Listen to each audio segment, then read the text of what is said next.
우리 한국이 불과 반세기 전만 해도 이국 사람들에게 지도를 펴놓고 코리아를 찾아봐라 하면 아시아에서 찾는 게 아니라 아프리카에 가서 코리아를 찾았던 그런 경우도 있었다고 합니다. 그러니까 한국이라고 하는 이 코리아라는 나라가 잘 알려지지 않았기 때문이죠.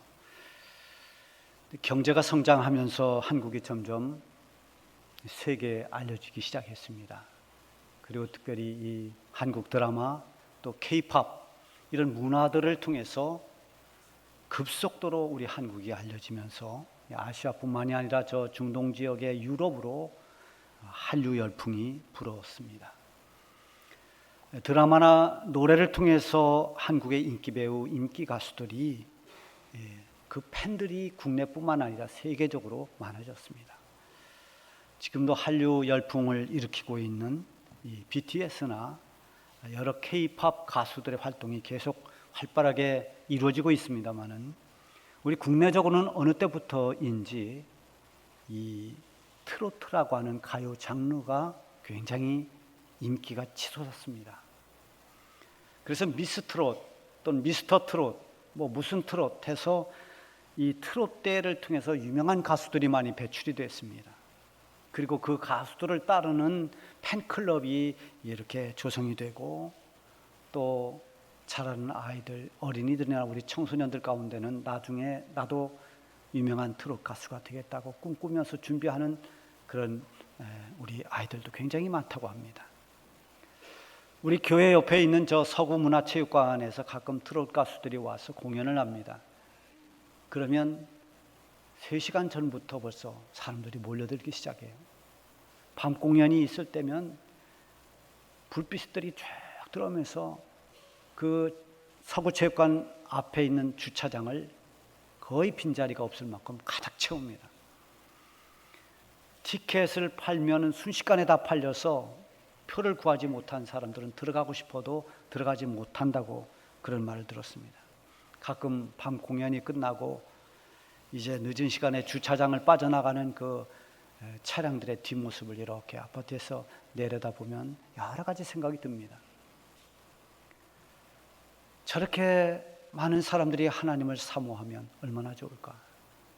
저렇게 예배를 사모하고 예배 시간에 이곳저곳에서 저렇게 수많은 사람들이 몰려들면 얼마나 하나님이 좋아하실까? 뭐 이런 생각들을 해봅니다. 하나님을 위해서 예배를 위해서 시간과 노력과 물질과 수고를 아끼지 않는다면 얼마나 좋을까 하는 그런 여러 가지 생각들을 하게 돼요. 공연을 마치고 돌아가는 저분들의 기분은 과연 어떨까? 좋아하는 가수를 만나서 매우 기쁜 마음으로 돌아가지 않을까? 또 자기가 좋아하는 노래를 함께 불렀다는 그것으로 만족하면서 돌아갈 거다. 뭐 이런 생각도 해봅니다. 어쨌든 이 노래를 부를 수 있다는 것, 노래를 좋아한다는 것, 그것은 우리가 살아가는 삶의 한 부분입니다.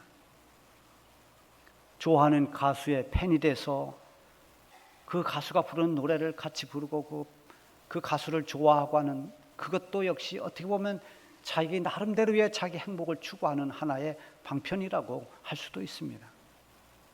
좋아하는 노래를 부르면서 때로는 마음을 달래기도 하고 즐거움을 찾기도 합니다. 세상의 노래라고 해서 그것이 비신앙적인 것이고 나쁜 것이고 불러서는 안 되고 금지해야 되고 저는 전혀 그렇게 생각하지 않습니다. 사람이 노래를 부를 수 있다는 것 이 자체가 하나님이 우리에게 주신 은혜라고 생각합니다.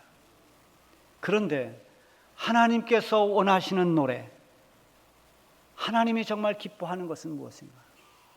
하나님은 하나님의 백성들이 하나님을 찬양하기를 원하고 기뻐하십니다. 이사야 43장 21절에 보면은 이 백성은 내가 나를 위해 지었나니 나를 찬송하게 하려 함이니라 이렇게 말씀하고 있어요. 하나님의 백성들, 하나님이 지은 하나님의 백성들이 하나님을 찬송하게 하려고 내가 이 백성들을 지었다라는 말씀이 있습니다. 사람이 부르는 일반적인 노래를 넘어서 하나님의 백성들은 하나님을 찬송하는 찬양을 불러야 합니다. 찬양은 하나님의 위대하심을 노래하고 하나님의 은혜와 구원을 감격하며 부르는 믿음의 노래입니다. 찬양은 하나님께 드리는 우리의 기도이기도 하고 하나님께 감사하는 우리의 신앙 고백이기도 합니다. 성경에 나오는 첫 번째 찬송은 출애굽기 15장에 나오는데요. 여기 보면 모세의 노래와 미리암의 노래가 나옵니다. 이스라엘 백성들을 추격하던 애굽의 바로가 그 군대가 다 홍해의 수장이 되어버렸습니다. 그리고 하나님께서 활짝 열어놓으신 그 바닷길을 무사히 건너온 백성들과 함께 모세가 하나님을 찬양하며 노래를 부릅니다. 내가 여호와를 찬송하리니 그는 높고 영화로우시며 말과 그 탄자를 바다에 던지셨음이로다. 여호와는 나의 힘이요 노래시며 나의 구원이시로다. 그는 나의 하나님이시니 내가 그를 찬송할 것이요 내 아버지의 하나님이시니 내가 그를 높이리로다. 곡만 붙이면 아주 좋은 찬양 아닙니까? 모세의 누인 미리암도 손에 소고를 잡고 여인들과 함께 기쁨의 춤을 추면서 하나님을 찬송했습니다. 너희는 여호와를 찬송하라. 그는 높고 영화로우시며 말과 그 탄자를 바다에 던지셨음이로다. 이렇게 대적으로부터 구원해 주신 하나님의 은혜, 위기에서 건져내신 하나님의 그 은혜를 찬송할 뿐만 아니라 우리를 멸망에서 구원해 주신 하나님 은혜, 그리고 하나님께서 행하시는 모든 일들, 그 위대하심을 노래하는 것은 하나님의 백성이 된 성도들이 마땅히 해야 할 일이라는 것입니다. 하나님 없이 일반 그냥 세상의 노래, 이 노래도 나름대로 유한을 삼고 마음을 달래고 기쁨을 얻는 사람들이 참 많습니다. 그래서 노래가 없는 세상은 상상할 수도 없다, 그런 말을 하죠. 이 사람이 살아가면서 노래를 부를 수 있다는 게 얼마나 참 귀한 것입니까? 노래가 좋은 벗이 되기도 하고, 노래가 자기 신세 타령이 되기도 하고, 또 노래가 나름대로 자기의 낙이 되기도 합니다. 그러나 이런 일반 노래는 자기의 어떤 감정을 표현하거나 감정을 풀어내거나 그런 수단으로 불러지기도 하고, 삶을 이야기하는, 삶을 표현하는 거기에서 그칠 뿐이지, 일반 노래가 하나님을 높이고 하나님의 위대하심을 찬양하지는 않습니다. 오직 하나님의 백성들만이 하나님을 찬양할 수 있는 것입니다.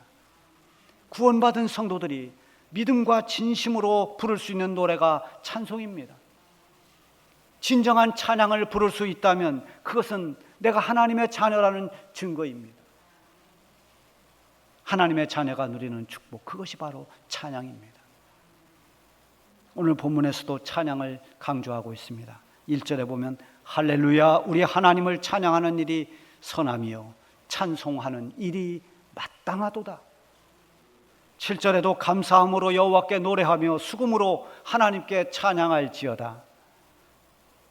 오늘 본문 마지막 12절에도 예루살렘아 여호와를 찬송할지어다. 시온아 네 하나님을 찬양할지어다. 찬송의 대상은 당연히 여호와 하나님입니다. 우리가 믿는 하나님이 누구인 줄 분명하게 알고 하나님을 믿으면 우리가 처해진 상황이 어떠하든지 그것과 상관없이 우리는 하나님으로 말미암아서 찬양을 하게 됩니다. 초대교회 성도들은 박해를 받으면서 형장으로 끌려가서 맹수의 밥이 되고 화형에 처해지기도 했습니다. 그 두렵고 긴장된 마지막 죽음의 순간, 그 순간에도 마지막 하나님께 마지막 기도를 드리고 찬송을 부르면서 죽어갔습니다. 바울은 빌립보 감옥에 투옥될 때 낮에 온몸에 매를 맞아서 만신창이가 되어버렸습니다. 발은 단단한 착고로 채워서 감옥에서 가장 깊은 곳에 바울을 던져 넣었습니다. 그 밤에 바울의 입에서 나오는 소리는 고통의 신음소리가 아니라 여호와 하나님을 찬송하는 찬송소리였습니다. 그 찬송은 빌립보 감옥에 울려 퍼졌습니다. 감옥을 지키는 간수들이 그 찬송을 들었습니다. 간수들의 마음까지도 움직이는 역사가 일어났습니다. 그 찬송을 들었던 한 간수는 회개하고 예수님 영접해서 구원도 받았습니다. 여러분, 하나님의 구원받은 성도로서 나를 사랑하시고 나를 인도해 주시는 하나님을 여러분 얼마나 찬양하고 있습니까? 하루에 우리가 부르는 찬양은 몇 곡이나 됩니까? 성전 밖에서 찬양 한 곡도 부르기 힘든 분들에게 예배 시간은 너무나 좋은 기회입니다. 이 예배 시간에만 집중해서 불러도 적어도 서너 곡은 찬양을 할 수 있습니다. 예배 시간에 부르는 찬송에 여러분들이 집중해서 온 마음으로 찬송을 불러야 됩니다. 찬송은 우리의 예배 가운데 하나입니다. 예배 때 부르는 찬송조차도 전혀 입을 열지 않는 분들이 있다면 입을 여셔야 됩니다. 여러분, 기도도 입을 열어서 소리내서 기도를 한 번도 안 해본 분들은 평생 죽을 때까지 소리내서 하는 기도를 못합니다. 찬송도 자꾸 입을 벌려서 하나님을 찬양해야 됩니다. 오후 찬양 예배, 수요 예배, 금요 기도회 이런 때 최대한 집중해서 저는 찬양을 해보려고 애를 씁니다. 그리고 성도들의 찬양하는 모습도 이렇게 함께 봅니다. 두 손을 들고 전심으로 찬양하는 모습을 보면 제가 은혜를 받습니다. 금년 초에 우리 교육전사님을 한번 모시려고 이제 여러 홈피에다 이렇게 냈는데요. 어느 날 이력서가 한 통 들어왔어요. 제가 이렇게 쭉 보니까 이분이 심우했던 교회가 어느 교회 쭉 있어서 제가 아는 목사님이 있길래 전화를 했습니다. 목사님, 야무개 전도사님 저희 교회 이력서를 냈는데 어떻습니까? 목사님, 잘 판단해서 하세요. 이건 하지 말라 소리입니다. 잘 알아들어야 됩니다. 그러면서 한 가지 얘기를 하는데, 그 전도사님은 자기가 찬양 인도할 때는 찬양을 부르는데 앉아있을 때는 찬송을 전혀 안 부릅니다. 그래서 제가 두 번 다시 생각 안 했습니다. 여러분, 찬양할 때 입 꽉 다물고 있는 분들이 있습니다. 묵상을 하는지 속으로 같이 하는지는 모르지만 찬송을 자꾸 불러야 됩니다. 찬송은 은혜고 축복입니다. 여러분, 찬양이라고 하는 것은 억지로 하는 것이 아닙니다. 찬양은 믿음에서 나오는 것입니다. 하나님을 경외하고 하나님께 감사하고 하나님을 기뻐할 때 우리 심령에서 우러나오는 하늘 곡조가 찬양입니다. 그래서 1절 말씀처럼 하나님을 찬양하고 찬송하는 것은 선하고 아름다운 것이며 마땅하다고 했습니다. 하나님을 찬양하는 이유가 여러 가지가 있습니다만, 구원의 감격, 은혜에 대한 감사, 나와 함께 동행해 주시는 동행의 기쁨, 이런 여러 가지 이유들이 있어요. 오늘 본문에서는 하나님을 찬양하는 이유가 무엇인가? 그것은 하나님의 하나님 되심을 찬양하는 것입니다. 다시 말하면 하나님의 위대하심을 노래하는 것입니다. 오늘 5절에 보면 우리 주는 위대하시며 능력이 많으시며 그의 지혜가 무궁하시도다. 하나님을 이렇게 믿고 있는 것입니다. 우리 하나님은 위대하신 분이다. 하나님은 능력이 많으시고 그 하나님의 지혜는 누구도 흉내낼 수가 없는 무궁한 지혜를 가지신 분이다. 하나님을 믿는다고 하면서도 하나님을 제대로 알지 못하는 경우가 많아요. 옛날 하나님의 백성이라고 하는 이스라엘 백성들, 유다 백성들이 과거 아브라함으로부터 이어온 조상 때부터 하나님이 택한 백성으로 그렇게 살아왔지만 때로는 하나님의 백성이라고 하는 것은 이름뿐이지 전혀 하나님 백성답게 살지 못하던 때가 많았습니다. 겉은 하나님의 백성인데 그들의 삶은 하나님을 멀리합니다. 오히려 우상을 숭배합니다. 이런 안타까운 일이 있었던 것은 무엇 때문인가? 그들의 믿음이 형식에 불과했다는 것입니다. 하나님을 경외하는 진정한 믿음이 그들에게 없었기 때문입니다. 하나님의 하나님 되심을 알지 못하는 백성들에게 호세아는 너무나 안타까워서 이렇게 외쳤습니다. 우리가 여호와를 알자. 힘써 여호와를 알자. 그리고 또 뭐라고 했는가 하면 나는 이내를 원치 않고 제사를 원치 아니하며 번제보다 하나님 아는 것을 원하노라. 그들이 겉으로 번제도 드립니다. 과거 조상 때부터 하나님께 늘 예배를 드렸습니다. 제사를 드렸습니다. 그러나 거기에는 믿음이 없고 정성이 없습니다.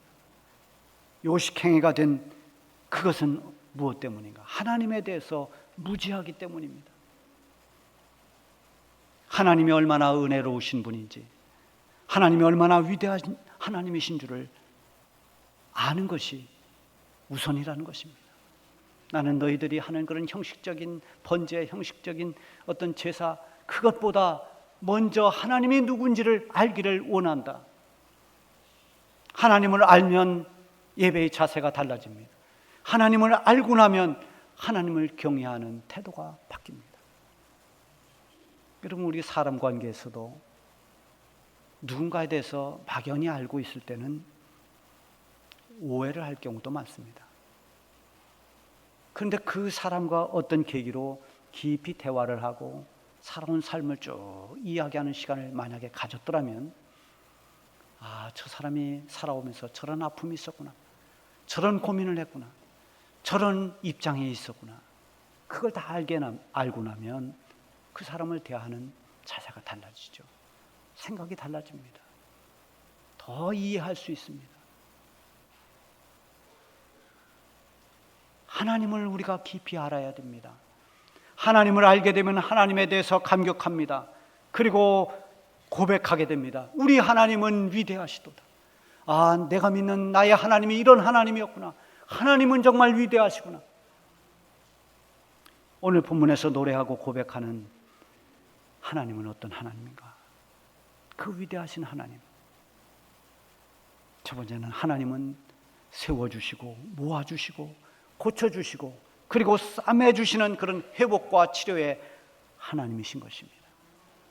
2절에서 3절 보세요. 여호와께서 예루살렘을 세우시며 이스라엘의 흩어진 자들을 모으시며 상심한 자들을 고치시며 그들의 상처를 싸매시는도다.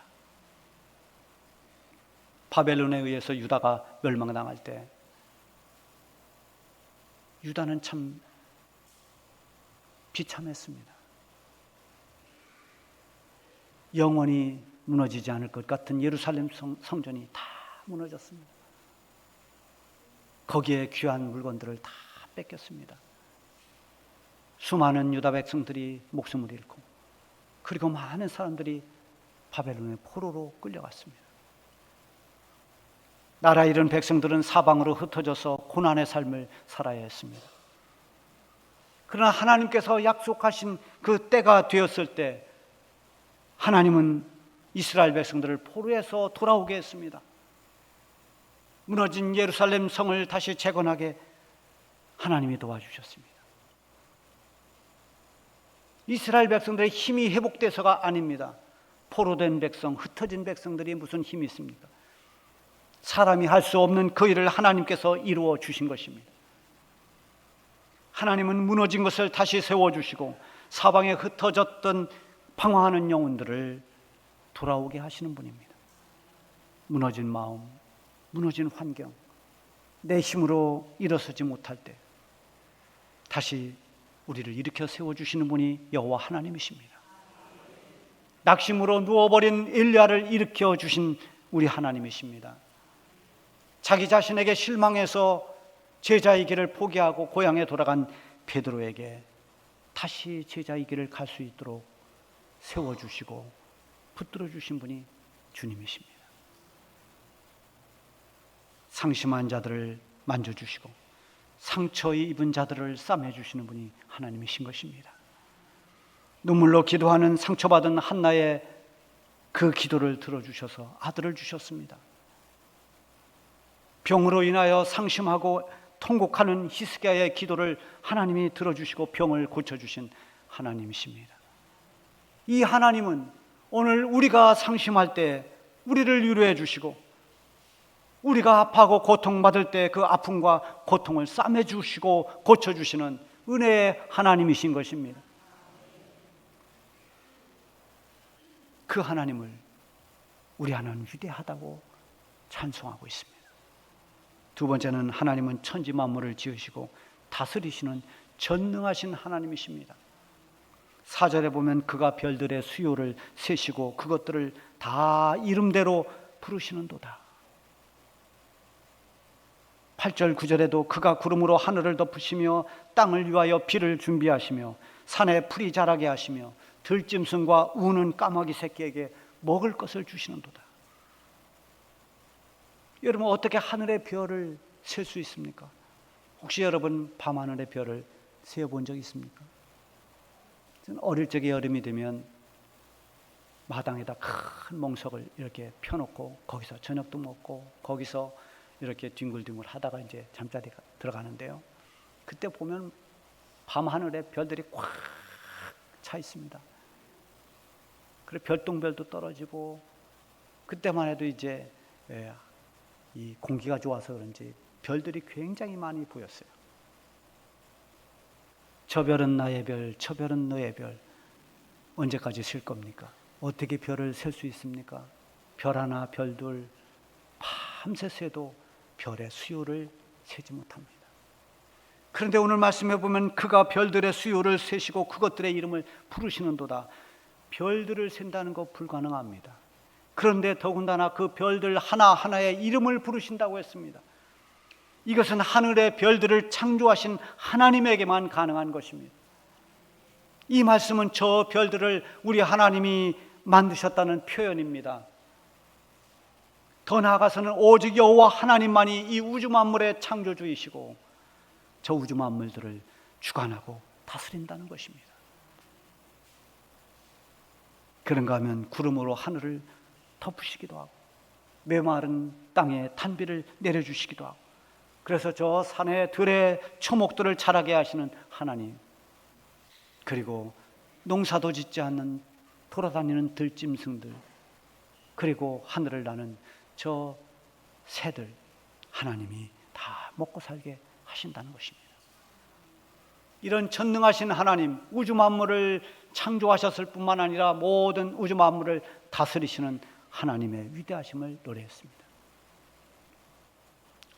세 번째는 하나님은 하나님을 경외하고 사모하는 자들을 기뻐하신다는 것입니다. 10절 11절 말씀에 보면 여호와는 말의 힘이 세다 하여 기뻐하지 아니하시며 사람이 다리가 억세다 하여 기뻐하지 아니하시고 여호와는 자기를 경외하는 자들과 그의 인자하심을 바라는 자들을 기뻐하시는도다. 말은 사람이 가지고 있는 중요한 재산입니다. 말을 많이 가지고 있으면 그 사람의 자랑거리입니다.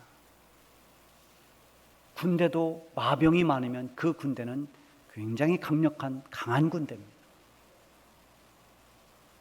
말의 힘이 세다. 그가 가지고 있는 것이 대단하다는 것입니다. 사람이 가지고 있는 것이 아무리 대단하고 엄청나도 그것 때문에 하나님이 기뻐하지 않습니다. 사람의 다리가 억세다 하여 기뻐하지 아니하시고, 여러분 사람에게 있어서 다리가 얼마나 중요합니까? 다리가 튼튼해야 모든 걸 할 수 있습니다.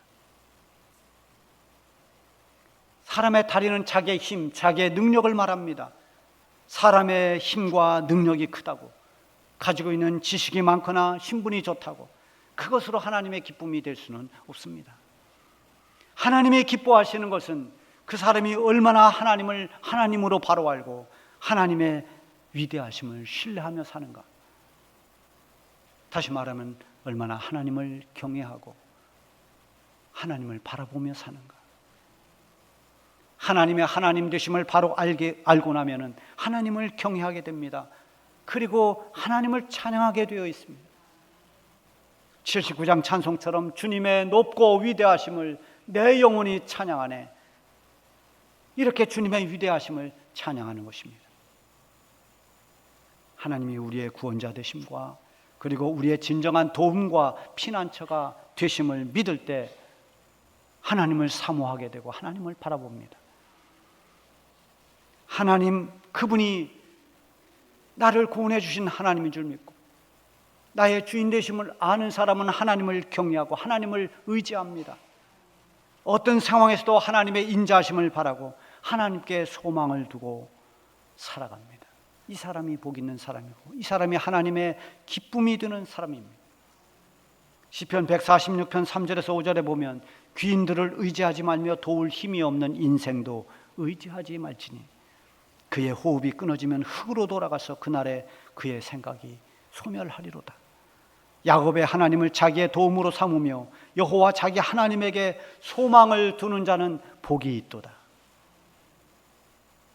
여러분, 우리를 세워주시고 싸매주시고 회복시켜주시는 하나님, 만물을 창조하시고 그것을 다스리시는 하나님이 우리의 하나님이십니다. 하나님을 형식적으로 대하지 마십시오. 하나님을 경외하고 전심으로 하나님을 의지하고 하나님을 바라보며 살아가십시오. 무엇보다도 하나님의 그 위대하심을 마음껏 찬양하십시오. 우리 주는 위대하시도다. 이것이 우리의 믿음의 고백이 되고 우리의 평생 부르는 찬양이 될 수 있기를 바랍니다.